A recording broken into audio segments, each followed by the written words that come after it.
Good morning, students. Today we are going to discuss about the topic allotropes of carbon.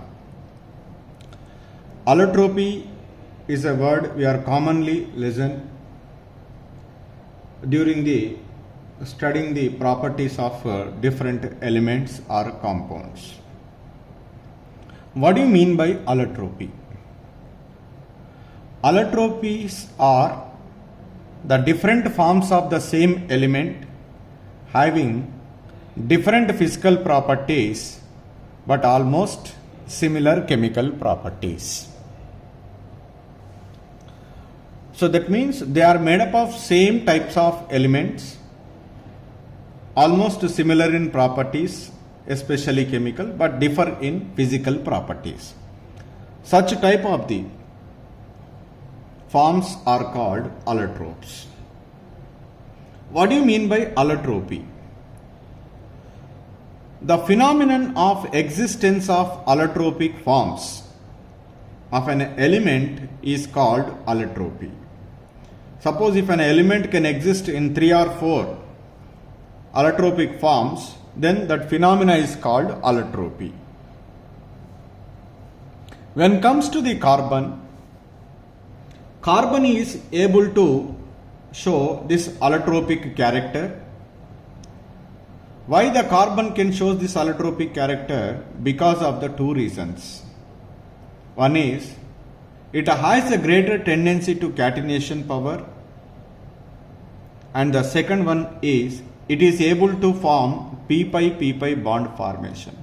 These two factors supporting to exhibit the allotropic character in case of carbon. Generally, the carbon exists in two allotropic forms. One is amorphous allotropic form and another one is crystalline allotropic form. I would like to say one difference here. I don't want to discuss very deep about amorphous and crystalline. Amorphous means irregular structure. Crystalline means there is a regular geometry, a regular arrangement of constituent particles. That is the main difference between amorphous and crystalline. Two types of allotropic forms are formed by carbon. What are the amorphous allotropic forms of carbon? The amorphous allotropic forms of carbon are carbon black, coke, charcoal. These are the three allotropic amorphous forms of carbon. In the charcoal, again wood charcoal is there, animal charcoal is there, sugar charcoal is there, like the different charcoals are there. But three are main amorphous allotropic forms. What are that? Carbon black, coke, charcoal. This carbon black is also called as lamp black. So generally, how can you get this lamp black is by burning of an hydrocarbon in a limited supply of air, we get this carbon black. So this carbon black generally used in printers, ink, black paints, shoe polish. In some cases, in the manufacturing of rubber tiles also, it is used as a filler. These are some important uses of carbon black. Then comes to the other two forms, charcoal and coke, amorphous allotropics. These are obtained by heating the wood or coal respectively at high temperature in the absence of air. So whenever the coke is generally obtained by heating the coal in the absence of air. Charcoal is obtained by burning the wood in the absence of air. So like that we get carbon black, coke and charcoal. So the coke is having the wide importance in the metallurgy. It is used as a reducing agent in the extraction of a metal. It is also will be used as a fuel in boilers and engines. These are the uses of coke. This is about the amorphous allotropic forms. What are they? Generally, the carbon exists in two allotropic forms. One is amorphous type and another one is crystalline type. What are the amorphous allotropic forms of carbon? Carbon black, it is also called as lamp black. Second one is coke. Third one is charcoal. How do you get carbon black? Carbon black is obtained by burning the hydrocarbons in the presence of limited supply of air. How do you get coke? The coke is obtained by eating the coal in the absence of air. How do you get charcoal? The charcoal is obtained by eating the wood in the absence of air. We get charcoal. This is about the amorphous allotropic forms of carbon. Next, crystalline allotropic forms of carbon. What are the crystalline allotropic forms? There are three important crystalline allotropic forms of carbon. They are diamond, second one is graphite, third one is fullerenes. So these three are the crystalline allotropic forms of carbon. So let us first discuss one by one the crystalline allotropic forms of carbon. First I will go to the diamond. So when you are observing the structure of a diamond, it has a three-dimensional network structure. In that, the carbon atoms are linked to each other.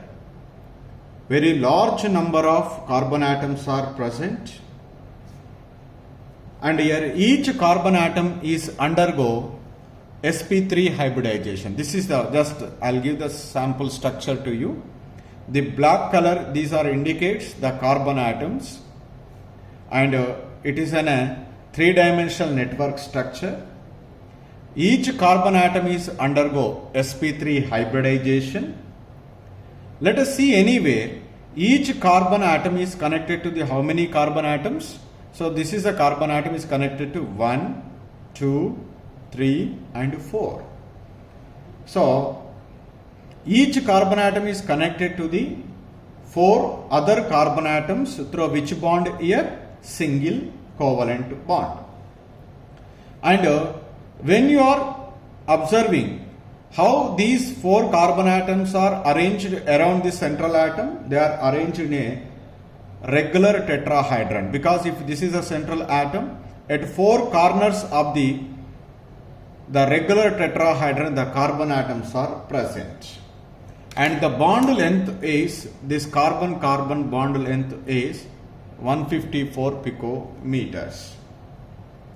Generally a diamond is said to be very hard substance. Why it is said to be hard? The simple reason is the three-dimensional network structure of carbon atoms in the diamond. The diamond extremely an odd crystal with high melting points.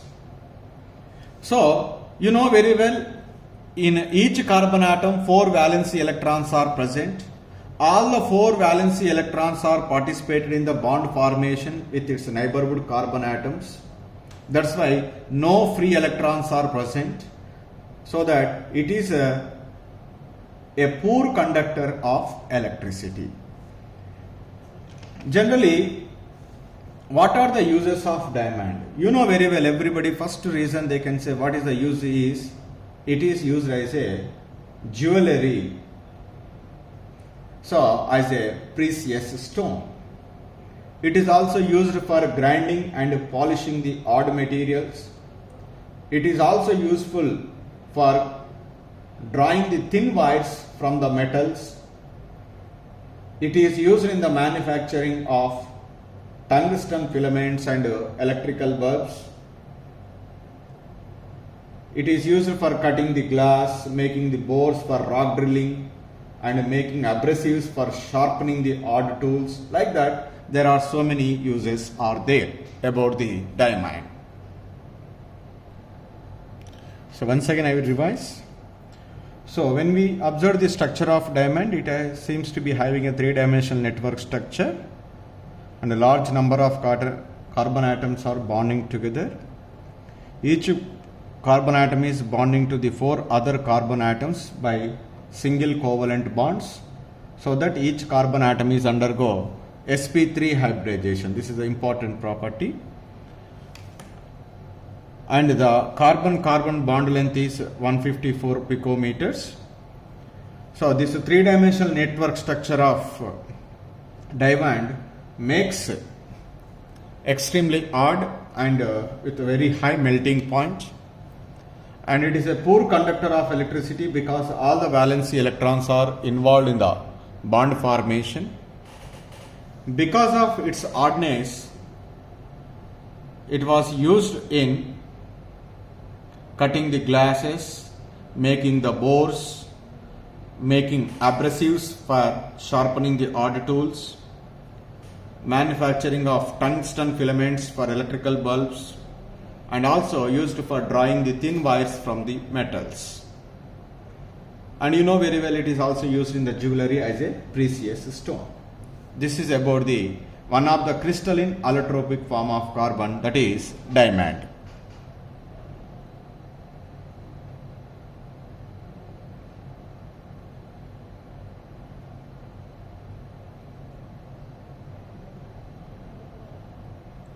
So the another important allotropic form of carbon is graphite.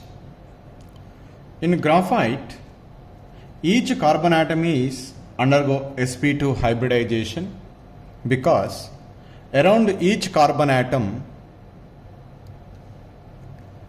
2 single bonds, 1 double bond is present.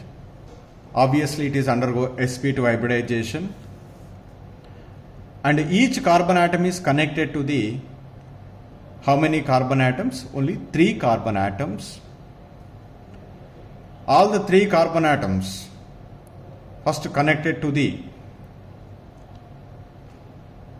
another carbon atom through single bonds. We know that in carbon has 4 valency electrons. Out of the 4, 3 are involved in the formation of these 3 single bonds. The 4th electron of each carbon atom results involved in the formation of pi bond. That's why around each carbon atom 3 are the single bonds, 1 is pi bond is present. That's why each carbon atom is undergo sp2 hybridization. And when we are observing the structure of graphite,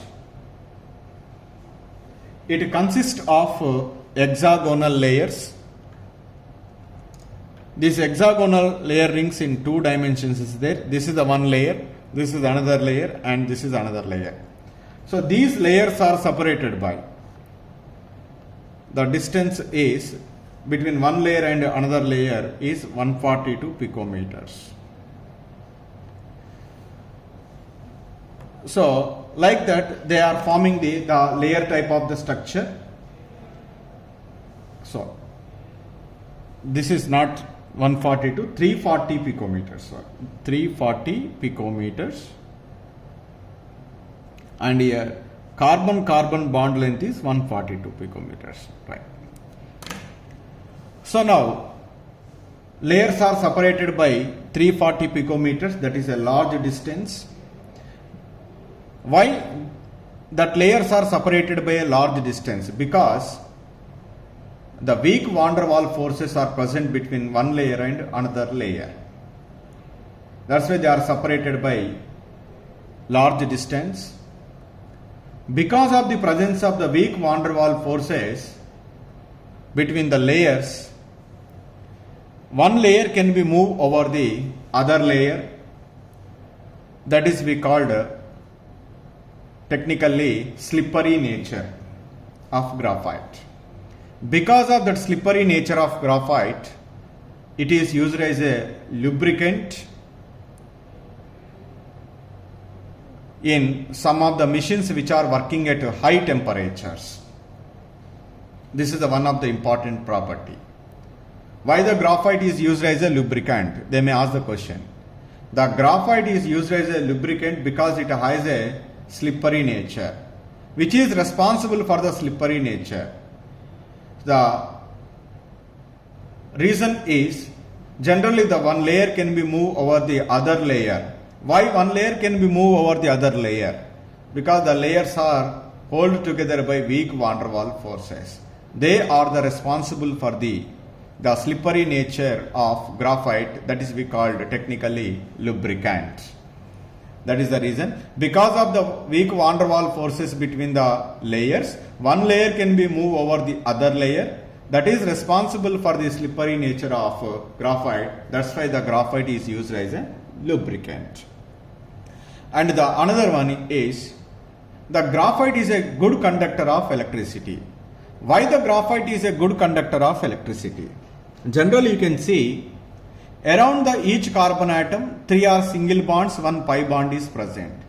That pi bond is not confined to between the 2 carbon atoms. That is not exactly all the time situated between the same carbon atoms. It is delocalized. That means it will be moved from one place to the another place. So pi bond is nothing but it's an electron that will be moving from one place to the another place. When electrons are moving one place to the another place, that is responsible for the conducting nature. That's why so the graphite is used as a good conductor of electricity.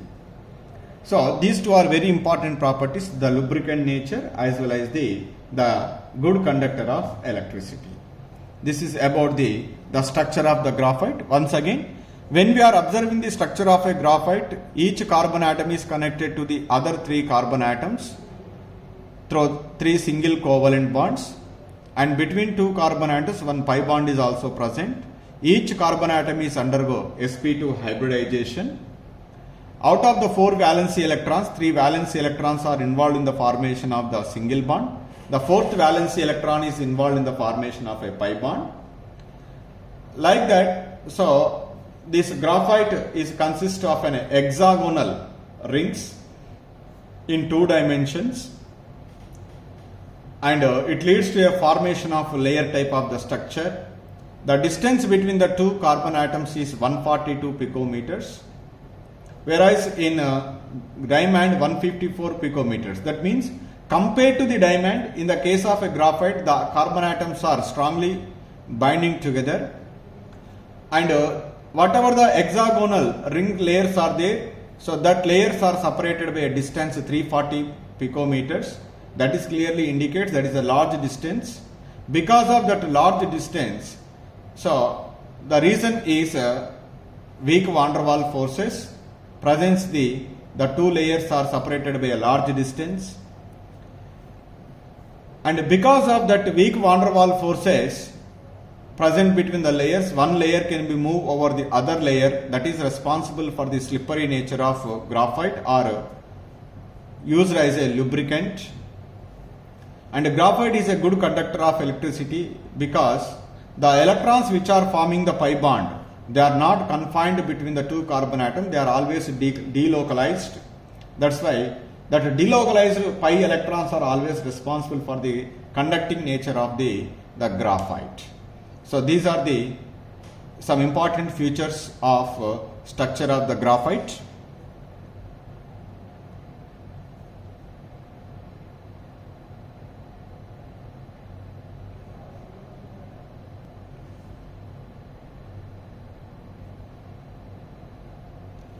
So some important uses of graphite is, so because of conducting nature, it is used as electrodes.